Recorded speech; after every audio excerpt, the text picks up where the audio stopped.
রমজান মানে ভিন্ন মাস, রমজান মানে আলাদা মাস, রমজান মানে আখিরাতের মাস, রমজান মাসে প্রস্তুতির মাস, রমজান মানে মেহনতের মাস, রমজান মানে আল্লাহর মাঝে নিজেকে হারিয়ে ফেলার মাস। এটাই মাহে রমজান। আর যারা ইমানদার ভাইয়া, যাদের কবর আখিরাত মনে আছে, যারা পরকালকে বিশ্বাস করে, দিবানিশি জাহান্নামের ভয়ে যারা কাঁদে, যারা জান্নাতের আশা করে, খোদার কসম তাদের কাছে রমজান সর্বশ্রেষ্ঠ মাস। সারা বছর আমরা কিতাবে পড়ছি আল্লাহর প্রিয় বান্দারা, আল্লাহর নেক বান্দারা সারা বছর দিলে দিলে অপেক্ষা করতেন, আল্লাহ আরেকটা রমজান হায়াত দেন, আরেকটা রমজান হায়াত দেন, আরেকটা রমজান, আরেকবার সবে কদর পেতে চাই, আরেকবার ইতিকাফ করতে চাই, আরেকবার মাওলা তারাবি পড়তে চাই, আরেকবার 70 গুণ নেকি সব কিছুতে আমি অর্জন করতে চাই। আমার আরেকবার সুযোগ দেন। আমার আখিরাত লম্বা মাওলা, আমার পরকাল লম্বা, অতএব আমাকে আরেকটু সুযোগ দেন। এজন্য রমজান মাস এটা বড় মুবারক মাস, এটা দামি মাস মুমিনের কাছে। সবার কাছে একরকম না, সবার কাছে একরকম না বাবা। যার কাছে যেমন কদরও করে তেমন।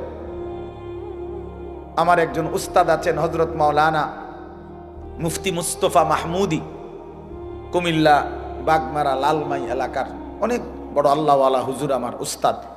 এই হুজুরে আমরা ছাত্র জীবনে দেখতাম, হুজুরে কইতো আল্লাহ কেমন, যার মনে যেমন, যার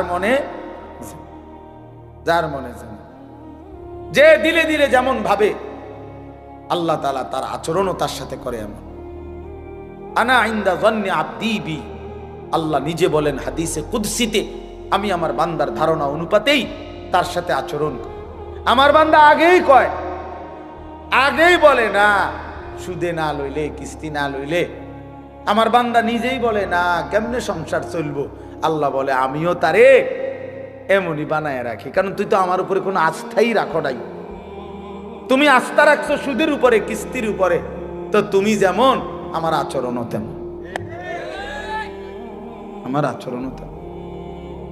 সব ব্যাপারে বান্দা আল্লাহ তাআলার ব্যাপারে ধারণা রাখে যেমন, আল্লাহ তাআলাও তার সাথে আচরণ করে তেমন। তো এই জন্য বললাম মাহে রমজান আমাদের জীবনের সর্বশ্রেষ্ঠ মুমিনের কাছে গুরুত্বপূর্ণ মাস। ইমানদারের হৃদয় এটা, ইমানদারের কলজা এটা, ইমানদারের অপেক্ষা এটা। আমাদের প্রিয় নবী সাল্লাল্লাহু আলাইহি ওয়াসাল্লাম একটানা 2 মাস লাগাতার আল্লাহর কাছে রমজান ভিক্ষা চাইতেন। 2টা মাস। আল্লাহুম্মা বারিক লানা ফি রাজাবা ওয়া শাবান ওয়া বাল্লিগনা রমাদান। আয় আল্লাহ, এই 2টা মাসে আমারে হায়াত ভিক্ষা দেন, বরকত দেন, আমারে রমজান পর্যন্ত পৌঁছিয়ে দেন। তাইলে নবী সাল্লাল্লাহু আলাইহি সাল্লাম রজব এবং শাবান মানে রমজানের আগের 2 আরবি মাস আল্লাহর কাছে বরকত চাইতেন হায়াতের, আর রমজান পর্যন্ত পৌঁছতে চাইতেন। আচ্ছা, নবী সাল্লাল্লাহু আলাইহি সাল্লামের 11 মাসের আমল ঘাটতি ছিল কেমন? নবী সাল্লাল্লাহু আলাইহি সাল্লাম 24 ঘন্টার মধ্যে গাফেল থাকতেন কখন? নাউজুবিল্লাহ। আল্লাহকে ভুলে থাকতেন কখন? এক বুজুর্গকে জিজ্ঞাসা করছিল যে আল্লাহ নবী সাল্লাল্লাহু আলাইহি সাল্লাম তসবিহ ব্যবহার করতেন, যে আমরা যে তসবিহ গুনি, তখন উনি চমৎকার উত্তর দিছে যে শোনো বাবা, তসবিহ তো ব্যবহার করে সে যে আল্লাহকে ভুলে যায়, ফলে তসবিহ হাতে থাকলে এই তসবিহ তারে আল্লাহর কথা মনে করায় দেয়, তখন সে আবার পড়ে, আবার ভুলে যায়, আবার তসবিহ দেখলে মনে পড়ে। তো তসবিহ তো মনে করায় দেয় আল্লাহর কথা, তো যে ভুলে যায় তাকে না মনে করাবে? তো নবী সাল্লাল্লাহু আলাইহি সাল্লাম তসবিহ পড়তেন কিনা, ব্যবহার করতেন কিনা তুমি জানতে চাইছো? আগে তো তুমি বলো, নবী সাল্লাল্লাহু আলাইহি সাল্লাম আল্লাহকে ভুলতেন কখন? তিনি আল্লাহকে ভুলতেন কখন? তিনি তো কখনোই ভুলতেন না।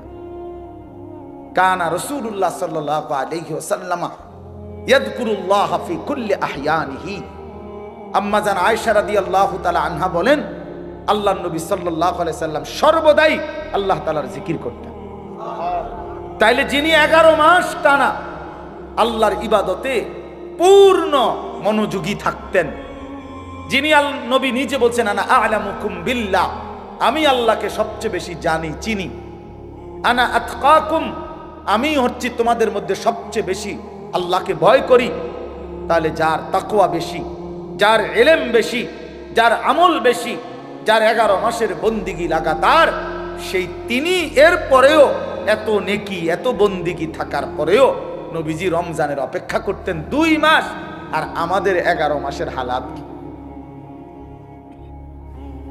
আমাদের হালাত কি? আমাদের নেকি কোথায়? আমাদের গুনার ভিড়ে নেকি তো খুঁজে পাওয়া যাবে না, নেকি তো খুঁজে পাওয়া যাবে না। আমাদের তো গুনায় গুনাহ, গুনাই গুনাহ, গুনাই গুনাহ, উঠতে বসতে চলতে ফিরতে নাফরমানি আমাদের বেশি।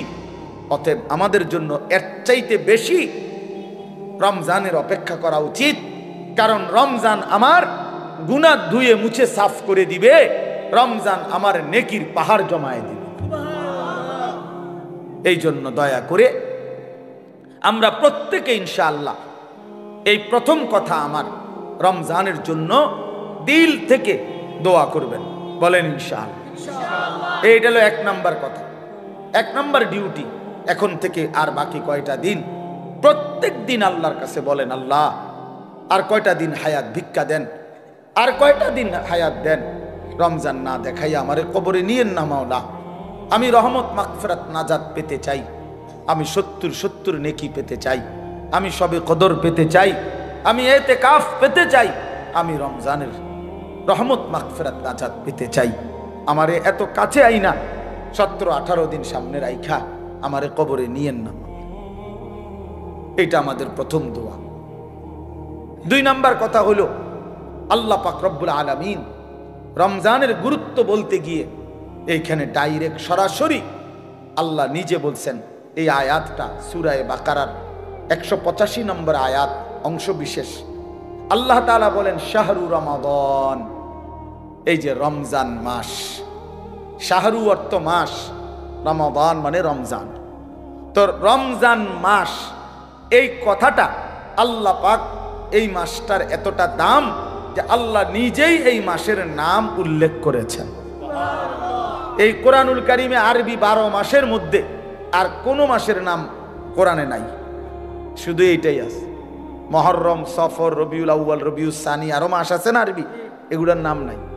শুধু এই রমজান মাসের নামই আল্লাহ উল্লেখ করছে, শাহরু রমাদান, রমজান মাস।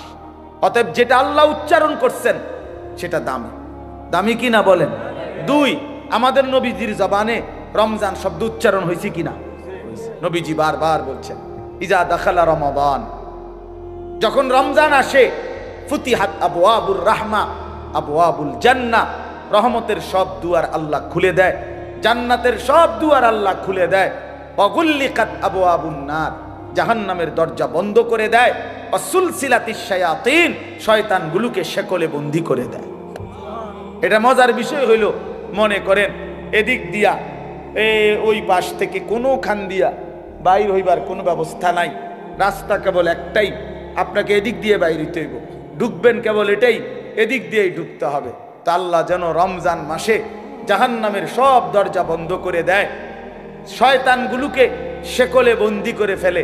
এবার আল্লাহ যেন বলে, বান্দা এটা রমজান, যেদিক দিয়েই আমল শুরু করবা, যে এলাকার থেকে আমল শুরু করবা, মানে আমার জান্নাতের দিকে হাঁটা শুরু করবা, তো কোনোখানে বাঁচবে না, কোনোখানে ভুল হবে না, পথ হারাইবা না, রাস্তা ভুল হবে না, অন্য কোনো দরজা দিয়ে ঢুকার সম্ভাবনা নাই। শুধু খোলা যেই দরজা, এটা শুধুই জান্নাতেরই দরজা, ঢুকলে শুধু জান্নাতেই ঢুক, ঢুকলে শুধু জান্নাতেই ঢুক। হ্যাঁ, কারণ খোলাই তো কেবল কিসের দরজা? জান্নাতের দরজা।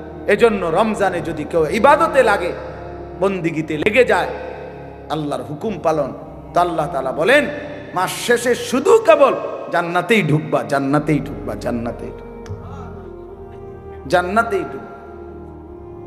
তাহলে নবী সাল্লাল্লাহু আলাইহি ওয়াসাল্লাম রমজান মাসের নাম রমজান উল্লেখ করছেন। মান কামা রমাদান, মান সামা রমাদান, এই রমজান শব্দটি আল্লাহর নবী বারবার উল্লেখ করছেন, বারবার উল্লেখ করেছেন। তাহলে যেই নাম আল্লাহ উল্লেখ করছেন, যেই নাম নবীজি উল্লেখ করছেন, তাহলে এটা নিঃসন্দেহে দামি কিনা বলেন।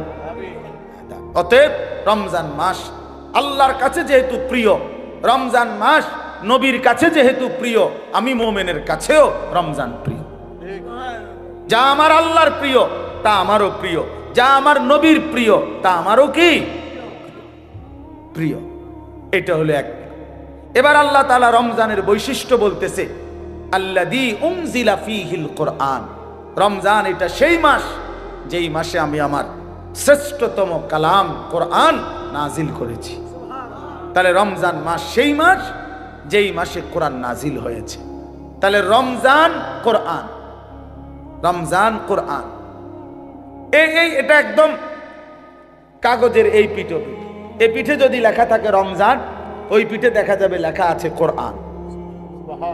কোরআন, রমজান আর কোরআন, অর্থাৎ রমজান মানে কোরআনের মাস, কোরআনের মাস। রমজানটাকে মনে করেন মেহমানের সামনে ট্রের মধ্যে করে 10 আইটেমের ছোট ছোট বাটিতে তরকারি দিছে, দিয়া উপরে একটা সুন্দর কাপড় দিয়ে মখমলের ঢেকে দিছে সবগুলোর উপরে, সবটি বাটির উপরে। তো আল্লাহ তাআলা যেন এই রমজান মাসটাকে কতগুলো ইবাদত দিয়ে সাজিয়েছেন। যেমন রোজা, এটা একটা ইবাদত। ইফতার, এটা একটা ইবাদত। সাহারি মানে রাত্রির খাবার, এটা একটা ইবাদত। 20 রাকাত তারাবি, এটা একটা ইবাদত। তারপরে শেষ দশকে এতেকাফ মসজিদে, এটা একটা ইবাদত। শেষ দশকের বেজর রাত্রিগুলোতে শবে কদর, এটাও একটা কি ইবাদত। এইভাবে আল্লাহ তাআলা এগুলো দিয়া সাজাইয়া এইটার উপরে যেন কোরআন নামের একটা চাদর দিয়ে ঢেকে দিছে। মানে পুরাটা রমজান কোরআন দ্বারা মোড়ানো, কোরআনের চাদরে ঢাকা। এজন্য রমজান আল্লাহ তাআলা বলছেন এটার মর্যাদা, বৈশিষ্ট্য যে আমি আল্লাহ আমার কোরআন নাজিল করেছি।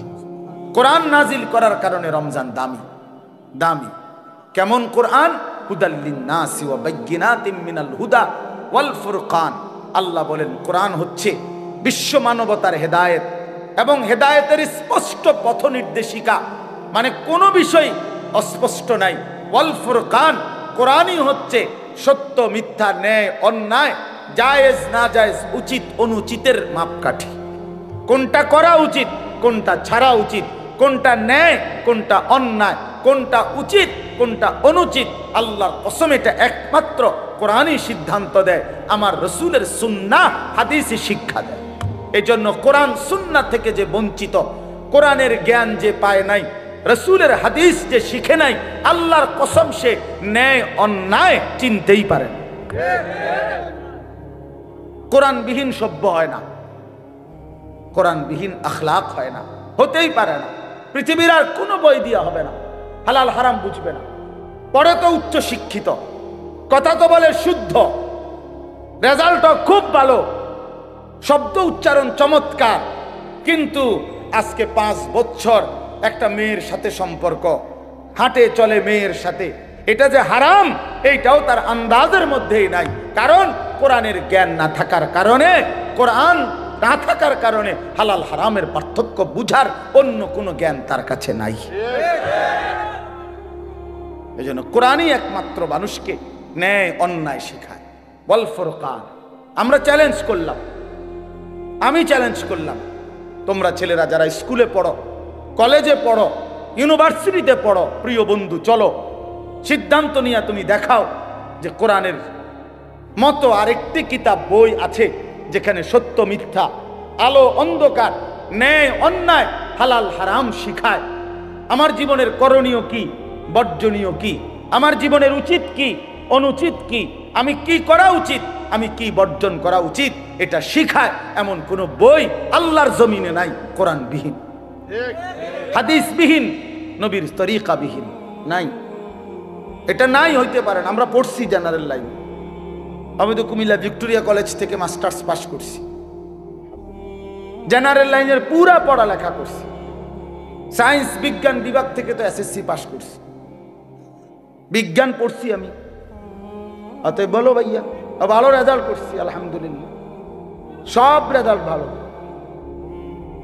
তাহলে এই জন্য বললাম আল্লাহর কোরআন থেকে বঞ্চিত এই রমজানের সামনে আলোচনায় এটা আল্লাহর জন্য উল্লেখ করছে, বান্দা সর্বশ্রেষ্ঠ মাসে সর্বশ্রেষ্ঠ কিতাব কোরআন আমি নাজিল করেছি। তাইলে মানুষ হলো সর্বশ্রেষ্ঠ আল্লাহর সৃষ্টি, কোরআন হলো সর্বশ্রেষ্ঠ কিতাব, রমজান হলো সর্বশ্রেষ্ঠ মাস। অতএব সর্বশ্রেষ্ঠ যেই মানুষটা আল্লাহর কোরআন থেকে বঞ্চিত, খোদার কসম সুম্মা রাদাদনাহু আসফালা সাফিলিন, আল্লাহ বলে এবার আমাকে ছেড়ে দিলা, কোরআন ছেড়ে দিলা, তো আমি তোমাকে একেবারে নিকৃষ্ট থেকে নিকৃষ্ট স্থানে তোমারে পৌঁছায় দেব, নিকৃষ্ট থেকে নিকৃষ্ট স্থানে। এই জন্য দয়া করে আজকে আমি এই একটা কথাই শেষে বলতে চাই, অনেক কিছু বলা দরকার, কিন্তু একটা প্রসঙ্গ শুধু বলতে চাই যে রমজান আমাদের সামনে। একে তো রমজানকে কদর করা উচিত, রমজানে ইবাদত আখিরাতের প্রস্তুতি নেওয়া। আর বিশেষভাবে অনুরোধ করছি আপনাদের কাছে, ছেলেদের বাবাদের, যে আল্লাহর কোরআন যাদের অশুদ্ধ, কোরআন শরীফ যারা পড়তে পারেন না, কোরআন শরীফের জ্ঞানের সাথে যাদের কোনো সম্পর্কই নাই, আপনারা আরেকবার ঘুরে দাঁড়ান, আরেকবার ঘুরে দাঁড়ান। কোরআনের মাসে কোরআনকে ইজ্জত করেন, তাহলে আল্লাহ বরকত দিবে।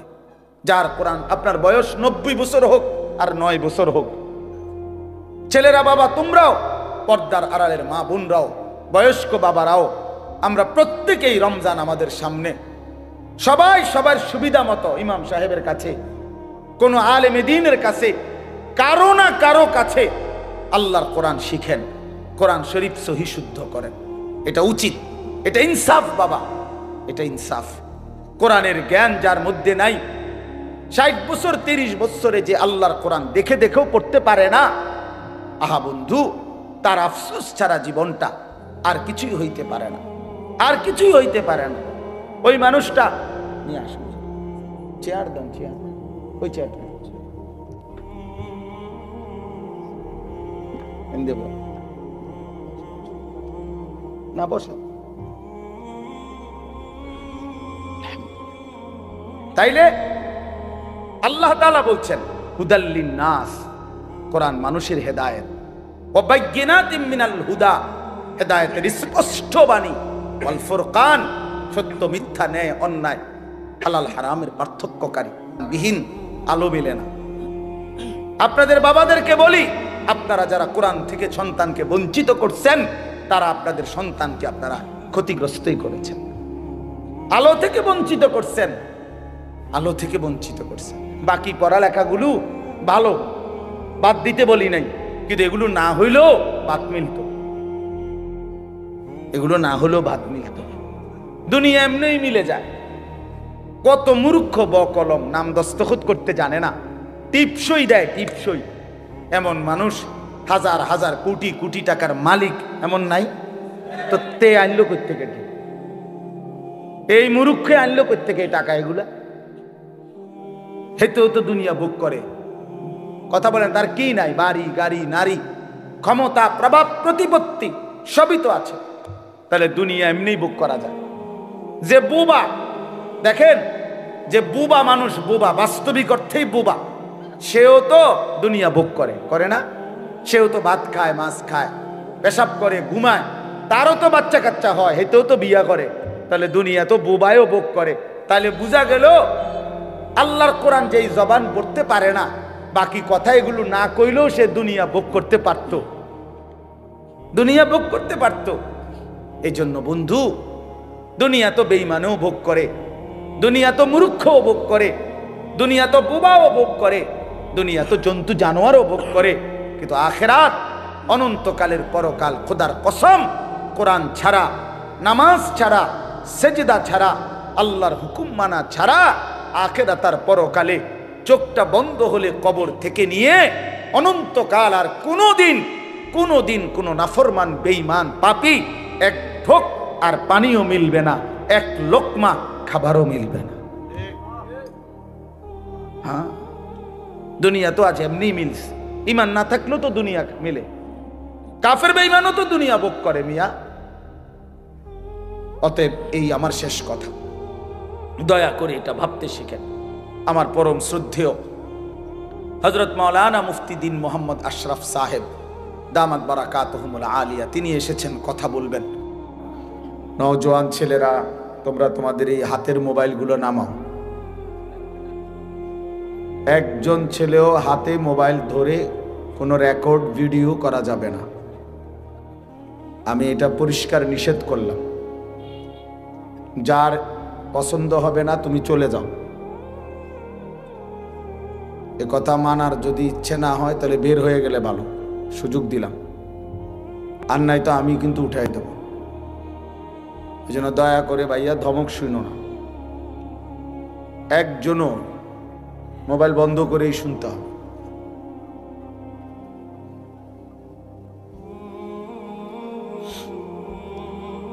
কারণ হলো নিজের মনোযোগ দরকার। শুধু শুধু মোবাইল এটা ধরে রাখা যাবে না, উপরে নিচে ডানে বামে সবাইকে নিষেধ করলাম।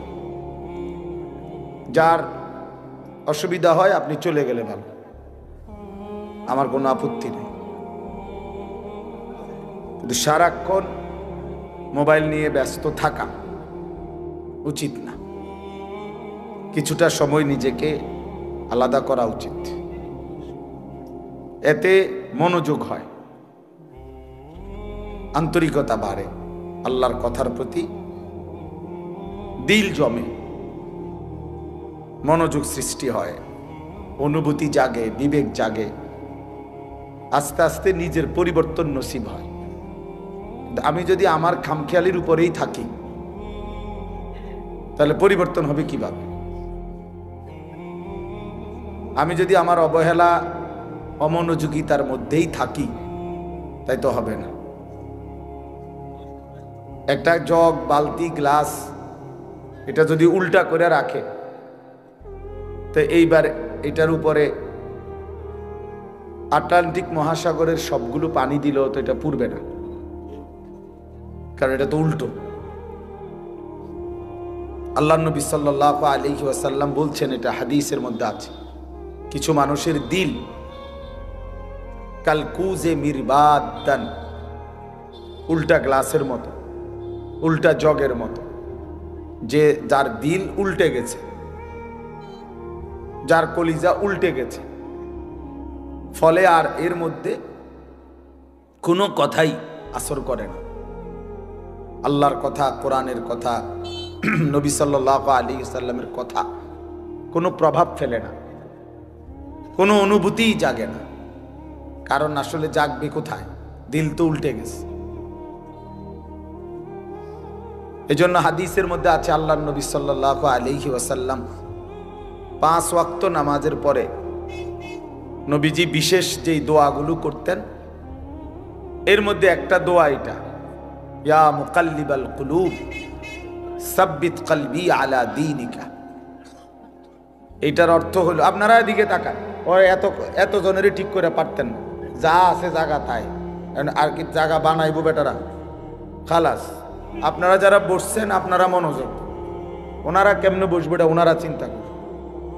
চলেন ভাই, সবাই ঠিক করতে গেলে, ঘুষাইতে গেলে সময়টা আসবে প্রত্যেক আমি এতক্ষণ সময় থাকবো না এখানে। এই জন্য আপনারা মনোযোগ দেন। ওই ভাইরা ইন্তজামওয়ালারা আছে, স্বেচ্ছাসেবক আছে, ওরা ফিকির করুক কি করতে পারে, না হয়তো আগামী বছর শুনবো এরা এবছর যাই ঘুমাই যাক, কি করা। তো আল্লাহ নবী সাল্লাল্লাহু আলাইহি ওয়াসাল্লাম বলছেন, দোয়া করতেন, ইয়া মুকাল্লিবাল কুলুব সাব্বিত কলবি আলা দীনিক। হে অন্তরসমূহের পরিবর্তনকারী, হে অন্তরসমূহের পরিবর্তনকারী আল্লাহ, আপনি আমার অন্তর, আমার কলব আপনার দ্বীনের উপরে মজবুত রাখেন। এজন্য নবী সাল্লাল্লাহু আলাইহি ওয়াসাল্লাম বলছেন হাদিসের মধ্যে, ইন্না কুলুবাল ইবাদ বাইনা ইসবাআইনি মিন আসাবি'ir রহমান ইউকাল্লিবুহু কাইফা ইয়াশা। নিশ্চয়ই বান্দার অন্তর আল্লাহ পাকের কুদরতি দুই আঙ্গুলের মাঝে, এরকম দুই আঙ্গুলের মাঝে। আর সেই কলব অন্তর আল্লাহ তাআলা ইউকাল্লিবুহু কাইফা ইয়াশা, যেভাবে ইচ্ছা সেভাবে উলট পালট করতে পারেন। এজন্য আল্লাহ পাক যদি দিল বদলে দেয়, উল্টে দেয়, তো আর কোনো দিন হেদায়েতের রাস্তা সে পাবে না, আর কোনো দিন আলোর পথ পাবে না। দুনিয়া ভোগ করতে পারবে জন্তু জানোয়ারের মতো, হাইওয়ান কুকুরের মতো, কিন্তু আলোর সন্ধান, কল্যাণের সন্ধান, নিজের ভালো, নিজের কর্তব্য, নিজের করণীয়, কোন পথে হেদায়েত, কোন পথে কল্যাণ, কোন পথে আলো, সেটা আর মিলবে না। কোরআন শরীফে আছে, ওয়ামান ইউদলিলিল্লাহু ফামা লাহু মিন হাদ। আল্লাহ বলেন, আল্লাহ যাকে পথভ্রষ্ট করে দেন তাকে আর কোথাও কোনো পথ প্রদর্শক নাই, সে আর কোথাও রাহবার মিলবে না। ফামান লাম ইয়াজআলিল্লাহু লাহু নূরান ফামা লাহু মিন নূর। ছেলেরা মনোযোগ দিয়ে শোনো, বাপ, অল্প সময় কথা বলবো আমি। আল্লাহ তাআলা বলেন, আল্লাহর আলো যে পেল না, ফামা লাহু মিন নূর, তার জন্য আর কোথাও কোনো আলো নাই। আল্লাহর আলো থেকে বঞ্চিত, তো সব জায়গায় তার জন্য অন্ধকার।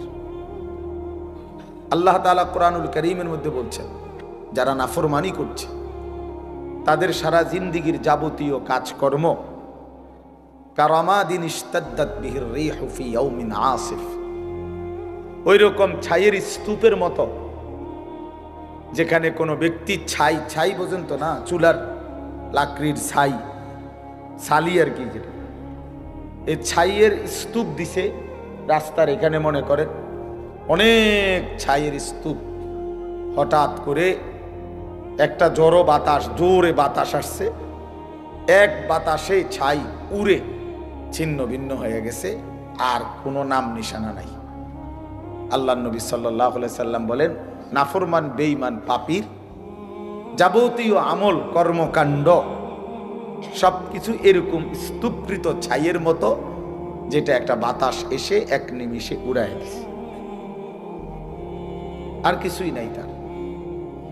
একদিন মৃত্যুর সাথে সাথে দেখবে আর কিচ্ছু, এই ভাত মাছ চাল ডাল, পেশাব পায়খানা, খাট পালং সোফা ফার্নিচার, মোবাইল মোটরসাইকেল, হ্যাঁ, হাসি নারী, ছবি নাচ গান, খালাস, মরে গেছে, তার কিছুই নেই, আর কিছুই নেই।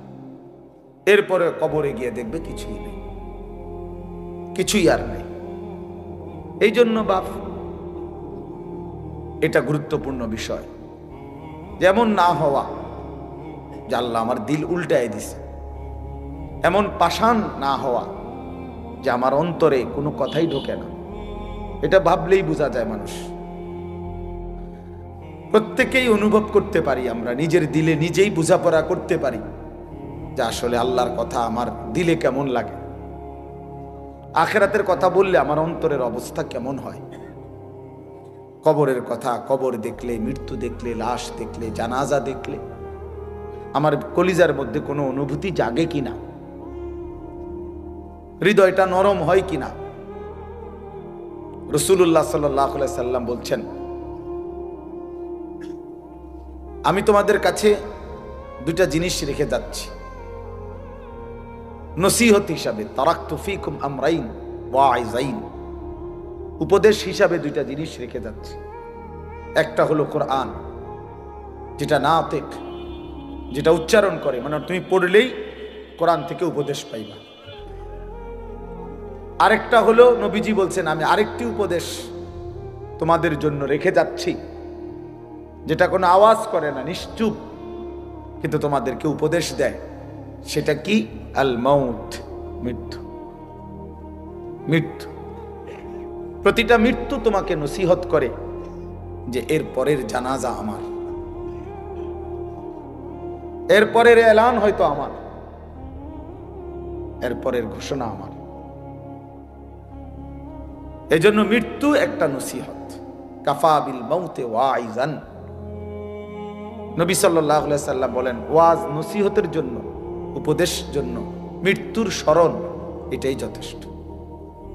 মৌতের কথা কিছুক্ষণ ভাবা, কোনো লাশ, কোনো জানাজা, কোনো কবরস্থানে দাঁড়িয়ে একটু একটু ফিকির করা, এটাই যথেষ্ট ওয়াজ হিসাবে। এটাই বড় ওয়াজ, এটাই বড় নসিহত, এটাই বড় উপদেশ। উপদেশ এজন্য হযরত ওমর রাদিয়াল্লাহু তাআলা আনহু 10.5 বছর মুসলমানদের খলিফা ছিলেন, বাদশাহ ছিলেন। উনি একজন লোক, এই ছেলে, ঘটনা কি দোস্ত, বেটকাও কেন?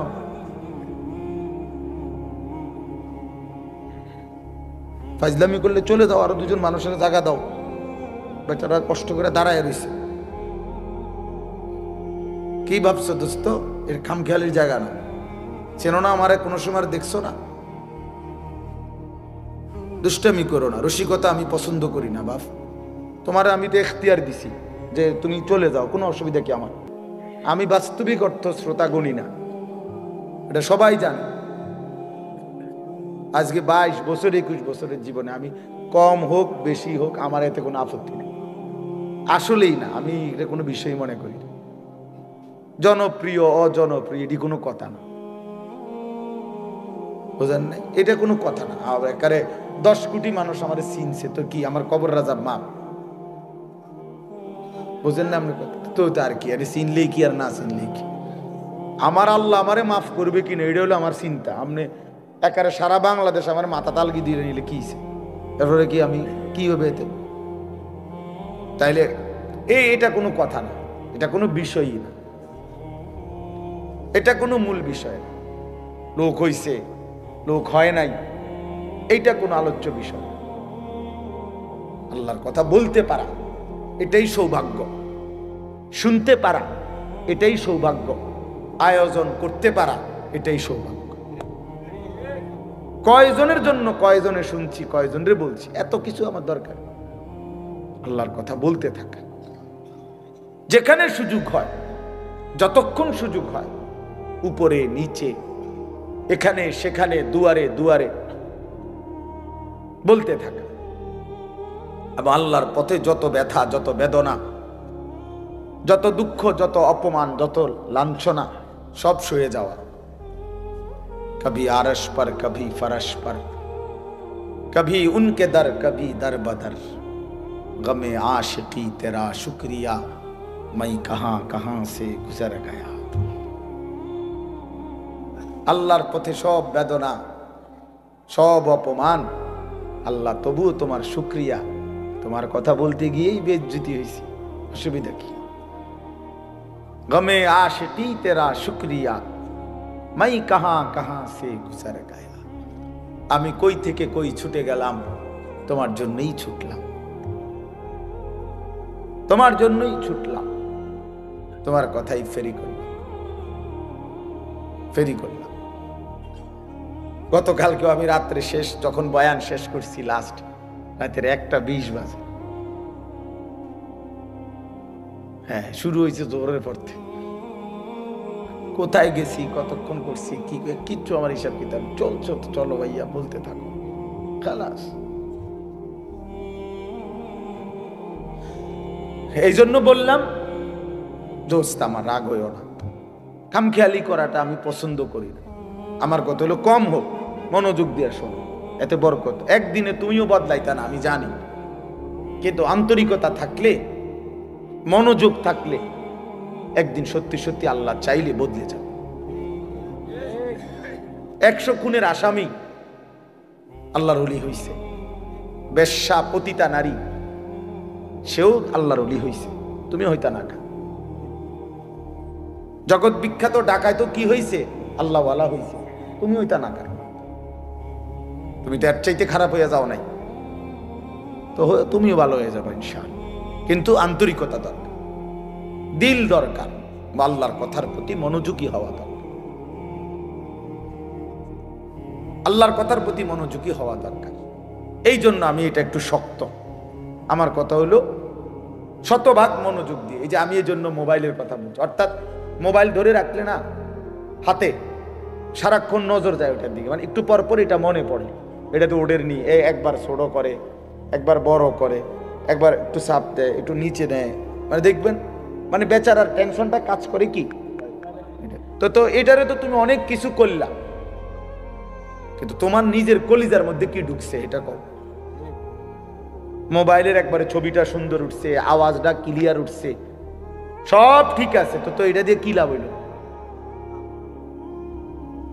আমি সুন্দর হলাম কিনা, আমি কিছু বুঝলাম কিনা, আমার ভিতরে একটা আফসোস আসছে কিনা, আমার হৃদয়ের মধ্যে একটু ফিকির অনুভূতি জাগছে কিনা যে হায় আমি কি করছি, আমার কি করা উচিত ছিল, আমি কে, আমি আসলাম কোত্থেকে, কে আমাকে বানাইলো, কে আমাকে বানাইলো। ওই মৌলানা বলতেছিল যে আল্লাহ জানতে চাইবে বান্দা আমি কি একটা বারও আমার ডাক শুনতে পাই নাই? কেমনে পারলা? সারাদিনে কতজনরে ডাক দিলা, তুমি কি পারলা না একটা বার আমারে ডাকতে? কতজনের কত আবদার রক্ষা করলা, আমি তোমার কাছে কয়েকটা সেজদা চাইছি, আমি কি তোমার কোনো উপকার করি নাই? আজকের সারাদিনে আমি কি তোমাকে লালন পালন করি নাই? খোদার কসম হাদিসে আছে আল্লাহ পাক হাসরের ময়দানে জিজ্ঞেস করবে বান্দা আলাম নুসিহ জিসমাক, এই প্রথম প্রশ্ন করবে এটা। বান্দা বলো তো মোট এতদিন আমি কি তোমার শরীরটা সুস্থ রাখি নাই? বলো মাথা ব্যথা ছিল কয়বার? মাথা স্বাভাবিক ছিল কয়বার? বলো পেট ব্যথা হয়েছে জীবনে কয়বার? পেট স্বাভাবিক ছিল কয়বার? হাত ব্যথা পাও ব্যথা হয়েছে কয়বার? সুস্থ স্বাভাবিক ছিলে কয়বার? শোনো এবার হিসাব নাও বান্দা, এই হিসাবের আলোকে বলো অনুরবিকা মিনাল মা, প্রতিবার তৃষ্ণার্ত অবস্থায় আমি কি তোমাকে পানি পান করাই নাই? আল্লাহ পাক জিজ্ঞেস কর এই হাসরের ময়দানে, হাদিসে আছে সর্বপ্রথম আল্লাহ পাক বান্দাকে প্রথম প্রশ্ন কি করবে? এইটা করবে, এই দুইটা কথা জিজ্ঞাসা করবে, এরপরে কথা আরো চলবে। বাকি প্রথম বলবে বলো তো আমি কি মোট এতদিন এত ঘন্টা তোমাকে সুস্থ রাখি নাই? আমি কি তোমাকে তৃষ্ণার্ত অবস্থায় প্রতিবার পানি পান করাই নাই? একবারও মনে পড়লো না আমার? এমন তৃষ্ণার মুহূর্তে যদি এক গ্লাস পানি না পাইতা কি হইতো? অথচ সেই পানি পান করে একটা বার আলহামদুলিল্লাহ বলতে হয়, এটাও তো বললাম, এটাও তো কোনোদিন শিখলা না যে আল্লাহর দেওয়া রিজিক, আল্লাহর দেওয়া পানীয় ভোগ করার পরে আলহামদুলিল্লাহ বলতে হয়। বহু নাফরমান তো এটাও জানে, এটাও তো জানে, পেট ভরে খেয়ে তো একটা বার আলহামদুলিল্লাহও বলে না। মানে জন্তু জানোয়ারের খাবার, হাইওয়ান জানোয়ার যেমন জানে না কিছুই, এও জানে না। এই জন্য বাপ চলেন আমি আমার আয়াতটা বলি।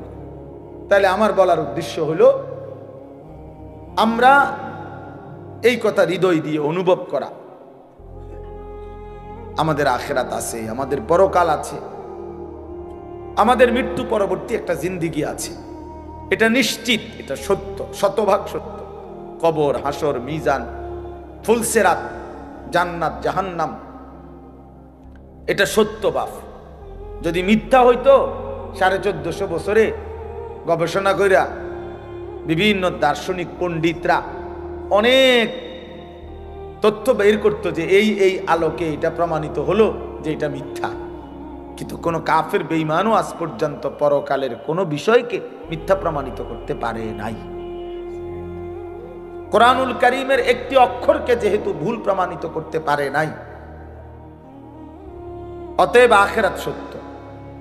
আফালা ইয়াতাদাব্বারুনাল কুরআনা ওয়ালাউ কানা মিন ইনদি গায়রিল্লাহি লাওয়াজাদু ফীহি ইখতিলাফান কাসীরা। আল্লাহ বলে আমার বান্দারা কোরআন পড়ে দেখো না কেন, কোরআন গবেষণা করছো না কেন, দেখো না এক একটা আয়াত মিলায়া দেখো, যদি এই কোরআন অন্য কারো কাছ থেকে আসতো আমি আল্লাহ ব্যতীত, তাহলে যেই কোনো চিন্তাশীল বুদ্ধিমান ব্যক্তি গবেষণা করিলেই তার মধ্যে অসংখ্য ভুল ত্রুটি ভ্রান্তি খুঁজে পেত। আল্লাহ ভিন্ন যেই লেখে যেই বলে তার কথা বক্তব্য লিখনির মধ্যে ভুল হয়ই হয়। 1 লক্ষ কথাও যদি সঠিক হয় 10টা কথা ভুল হয়।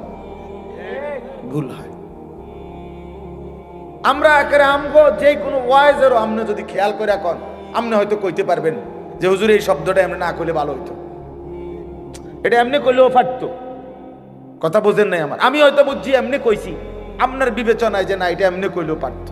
কিন্তু এমনও কোরআনুল কারীমের মধ্যে এমনও কোনো কথা, একটা লাইন, একটা শব্দ এমন নাই যে পৃথিবীর কোনো ইমানদার কিংবা বেঈমান এটা বলছে যে এই শব্দটা এটা না কইয়া এটা কইলে ভালো হইতো, এমনও নাই। এইটাই সত্য, এইটাই যেখানে যেটা ওইখানে ওইটাই। এখানে এর চাইতে সুন্দর শব্দ নাই, এর চাইতে চমৎকার উপস্থাপনা হইতে পারে না, এর চাইতে চমৎকার শব্দের গাঁথুনি, একটার পর একটা শব্দ চয়ন এর চাইতে চমৎকার হইতে পারে না। সকল গুণে, সকল বিবেচনায়, সর্বগুণে কোরআন শ্রেষ্ঠ। যত ভাবে, যত ঢঙ্গে, যত রঙ্গে দেখুক না কোরআনই শ্রেষ্ঠ। আল্লাহ বলছেন কেন? কারণ এটা আমি আল্লাহর পক্ষ থেকে আসছে, আর আমি সেই মালিক, ইয়ালামু মা বাইনা আইদিহিম ওয়া মা খালফাহুম, আমি সামনেও জানি পিছনেও জানি, কিয়ামত পর্যন্ত পৃথিবীর শেষ হালাত আমি তো জানি। তো কাজেই আমার কথার মধ্যে ভুল ভ্রান্তি অযৌক্তিক হবে কেমনে? পৃথিবী আধুনিক হইতে হইতে কই যাইয়া পৌঁছবে এটা আল্লাহ জানে না তো? তাইলে এই জন্য বাপ কোরআনুল কারীমের কথাই শ্রেষ্ঠ কথা। আফালা ইয়াতাদাব্বারুনাল কুরআনা আম আলা কুলুবিন আকফালুহা। আল্লাহ বলেন, হায় বান্দারা, কি হলো তোমাদের? তোমরা যে কোরআন পড়ছো না, কোরআন গবেষণা করছো না কেন? নাকি তোমাদের অন্তরগুলো তালাবদ্ধ? আম আলা কুলুবিন আকফালুহা, নাকি তোমাদের দিলগুলো তালা মারা? এই বাপ ভাইয়া, ছেলেরা, বাবারা, মুসলমান হওয়ার পরও যারা কোরআন পড়েন না, বুঝেন না, 2-4 লাইন শব্দ তেলাওয়াতও করেন না, সত্য কথা হইল আপনার কোনো দিল নাই, আপনার আসলেই কোনো অন্তর নাই, এটা তালাবদ্ধ, এটা একটা জমাট পাথর ছাড়া আর কিছু। আম আলা কুলুবিন আকফালুহা, আল্লাহ পরিষ্কার বলছে। কোরআন পড়ছো না কেন? কোরআন নিয়ে ভাবতেছো না কেন বান্দা? নাকি তোমাদের অন্তরগুলো তালাবদ্ধ? তার মানে বোঝা গেল যে আল্লাহর কোরআন নিয়ে ভাবে না, আল্লাহর কোরআন পড়ে না, আল্লাহর কোরআন বোঝে না, খোদার কসম তার কোনো অন্তরে নাই, তার কোনো দিল নাই, তার দিল তালাবদ্ধ, ওইটা জমাটবদ্ধ পাথর ছাড়া আর কিছু না। দুনিয়া ভোগ করে তো দুনিয়া তো আতফাও দিয়ে না ভোগ করে, চোখ নাক কান দিয়ে ভোগ করে, দিল কোনো কাজ করে না। এই জন্য আমরা কোরআনুল কারীমের দিকে ফেরা দরকার, আমাদের আখিরাতের দিকে ফেরা দরকার, আমাদের বিবেককে কাজে লাগানো দরকার। আমরা এটা ইনসাফের সাথে ভাবা উচিত। প্রিয় ভাই আমার, বন্ধু আমার, ছেলেরা আমার, বাবারা আমার, বাস্তবিক অর্থে আমাদের সবকিছু সুন্দর ছিল, আমরা সব সুন্দর, সব শ্রেষ্ঠ রেখে একেবারেই অসুন্দর, অযৌক্তিক, ফালতুর পিছনে আমরা জীবনটা শেষ করে দিচ্ছি। আমাদের আল্লাহ সর্বশ্রেষ্ঠ, আমাদের নবী মুহাম্মদ সাল্লাল্লাহু আলাইহি সাল্লাম সর্বশ্রেষ্ঠ, আমাদের কিতাব কোরআন সর্বশ্রেষ্ঠ, আমাদের ধর্ম ইসলাম সর্বশ্রেষ্ঠ, আমাদের সবটাই শ্রেষ্ঠ ছিল। কিন্তু আমরা সর্বশ্রেষ্ঠ নিয়ামত ছেড়ে একেবারে ফালতু কতগুলা বইপত্র, কাগজ কলম, পৃথিবীর কিছু মানুষের বিকৃত কিছু চিন্তা চেতনা, এর পিছনেই আমরা জিন্দেগি শেষ করে দিছি। ছেলেটা সকাল থেকে রাত পর্যন্ত ছুটছে, কি খরের বাবা, কেন হাসো, কেন কাঁদো, কি চুল রাখলা, কি জামা পরলা, সারাদিনে মোবাইল টিপ্পা কি পাইলা, এত নারী, এত ছবি, এত দৃশ্য, এত উলঙ্গপনায় শেষ পর্যন্ত রাত শেষে অর্জন কি বাবা? জিজ্ঞাসা করে দেখেন না, বলবে কোনো অর্জন নেই। শরীরটা নাপাক হয়েছে, নারী দেখতে দেখতে, ছবি দেখতে দেখতে, হ্যাঁ, লজ্জাস্থানের শক্তিটা নষ্ট হয়েছে, হাতটাকে নাপাক জায়গায় ব্যবহার করছে, কোমরের শক্তি কমে যাচ্ছে, যৌবনের সক্ষমতা নষ্ট হয়ে যাইতেছে, শরীরটা ধীরে ধীরে অচল, পঙ্গু, অপদার্থ হয়ে যাচ্ছে, আখিরাতটা জাহান্নামের আগুন জ্বলছে। এই অর্জন। চরিত্রহীনতার অর্জন কি? অশ্লীলতার অর্জন কি? অসভ্যতার অর্জন কি? আমাদের আল্লাহ, আমাদের কোরআন, আমাদের রাসূল, আমাদের ইসলাম আমাদের জন্য সর্বশ্রেষ্ঠ, আমাদের জন্য নিরাপদ, আমাদের জন্য আরামদায়ক, এবং এর মধ্যেই আমাদের সুখ, শান্তি, স্বস্তি, নিরাপত্তা, আনন্দ, সুখ সব এখানে, সব এখানে। আমি তো সব সময় বলি, বাপ, তুমি সারা রাত নারী দেখে যে মজা পাও, আল্লাহর কসম, এক ইমানদার তাহাজ্জুদ নামাজে একটা সেজদা দিয়ে তার চাইতে লক্ষ কোটি গুণ বেশি মজা পায়। যারা ইবাদত করে, যারা আল্লাহর বন্দেগী করে, তুমি মনে করো না তারা নিরানন্দ, তাদের কোনো আনন্দ নাই। এমনি সেটানি মানুষ আল্লাহর ইবাদত করে, অনের অসন্তুষ্টি নিয়ে নিয়ে আল্লাহর বন্দেগী করে। আমরা 5 ওয়াক্ত নামাজ পড়ি অসন্তুষ্টি নিয়ে, হ্যাঁ, তো তাইলে নাফরমান ছেলে পেলে, বেহায়া নারী, হারামখোর নাফরমান মনে করে তার হারামের মধ্যে তৃপ্তি। খোদার কসম, হারামের মধ্যে অতৃপ্তি, হারামের মধ্যে অতৃপ্তি। হারামের মধ্যে মদে কখনো তৃপ্ত হয় না, পানিতে তৃষ্ণা মিটে যায়। নারী, ভিন নারী দেখলে কখনোই তৃপ্তি মিটে না, কিন্তু হালাল স্ত্রীতে তৃপ্তি হয়ে যায়। হ্যাঁ, এই জন্য গুনাহ তৃপ্তি দেয় না, হারাম তৃপ্তি দেয় না। আল্লাহ তাআলা যেটা হারাম করছেন সেটা তো বুঝে শুনেই করছেন। এটার মধ্যে যদি বান্দার কল্যাণই থাকতো, তিনি হারাম করলেন কেন? কথা বোঝেন নাই তো? কোরআনুল কারীমের মধ্যে আছে, আসা আন তুহিব্বু শাইআন ওয়া হুয়া শাররুল লাকুম। আল্লাহ বলছে, বান্দা মনে রেখো, এমন অনেক জিনিস আছে যেটা তোমার কাছে খুব প্রিয় মনে হয়, ওয়া হুয়া শাররুল লাকুম, অথচ আমি আল্লাহ বলতেছি এটা তোমার জন্য অকল্যাণ। তোমার কাছে মনে হয় আমি এক রাইতে, হ্যাঁ, 30 জন নারী দেখছি, আর আরেকবার হুদা বউ লইয়া বইয়া রইছে। আমি তো সারা পৃথিবীর নর্তকী দেখলাম, উলঙ্গ ছবি দেখলাম, আমি না বেশি মজা পাইলাম? না, আল্লাহ বলে, না বান্দা, তোমার কাছে যদিও মনে হয়েছে এটা ভালো, কিন্তু এর পিছনে শাররুন লাকুম, অকল্যাণ। এটা তোমার চরিত্র নষ্ট করে, এটা তোমার আখলাক নষ্ট করে, এটা তোমার শরীরের সক্ষমতা নষ্ট করে, এটা তোমার মানুষের চোখে ঘৃণিত করে। কোন লম্পটকে, কোন চরিত্রহীনকে পৃথিবীর কেউ 2 পয়সার কোনো মূল্য দেয় না। রাস্তার কুকুর বিড়ালের সমান মর্যাদাও দেয় না বেটা। একটা ছেলে নয়তো চ্যালেঞ্জ করে বল, বেটা দাঁড়া, এখন বেনামাজি নাফরমান, তোরে কেউ সম্মান করছে জীবনে, কেউ ইজ্জত করে ভালোবাসছে, মহব্বত করে বুকে টেনে নিছে, বল তুই বেটা, তোর সামান্য কিছু দুশ্চরিত্র লম্পট ছাড়া তোরে কেউ ডাক দিছে বেটা, তুই কম বল বেটা। যে হুজুর আমারে, আমি সারা রাত নারী ছবি দেখি, আর পরও মানুষ আমারে আদর করছে, কেডা? সে ধারো দুসাই, তোমারে কে আদর করছে? কে তোমারে সম্মান করে? কে তোমারে দেখলে বলে আহা ছেলেটা কতটা ভালো?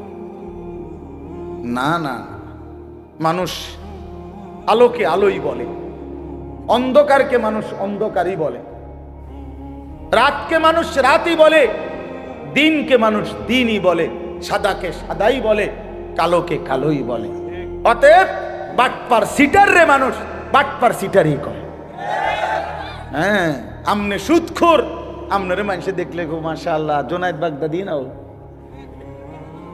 হ্যাঁ, বাইজিদ বুস্তামি স্বাস্থ্য ভাই না যায় ওটা মানুষে ব্যাক কল, হ্যাঁ মানুষে চিরা খায়, আমনে হুদা ভাত খায়, মানুষে বাটফার রে বাটফার হিসাবে সিটার রে সিটার হিসাবে ইমানদারকে ইমানদার হিসাবে মানুষের চোখ ভুল হয় না।